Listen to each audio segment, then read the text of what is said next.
اليوم راح نكمل برسومات ون بيس، والشخصية هي سانجي. سكيتش خفيف بالرصاص وبعدها حبرته. كل اللي حزروا سانجي. انتو صح. كالعادة أبلش برسم الملابس بالأول لأن سهلات الصراحة، حتى لو بيهن تفاصيل هواي يبقى سهلات، ما أعرف ليش. طبعا أكيد عندي الصورة المرجعية أرسم منها وأقلد ألوانها وخطوطها، يعني مو كل ألوانها بس أغلبها. الأماكن السوداء بعضها لونتها بقلم حبر وبعضها بماركر أسود، وماكو فرق بينهن. جاي أستخدم ألوان ماركرز للتلوين، براند اسمه هذا.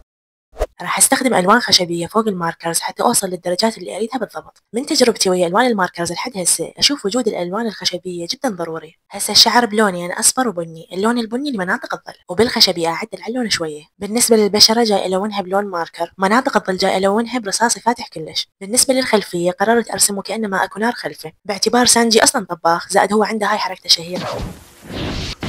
صدق احذروا الشخصية الجاية، هي شخصية من الطاقم الرئيسي وهي الأكبر عمرا. وبهيج نكون خلصنا. كانت رسمة ممتعة، أشوفكم بالفيديو الجاي.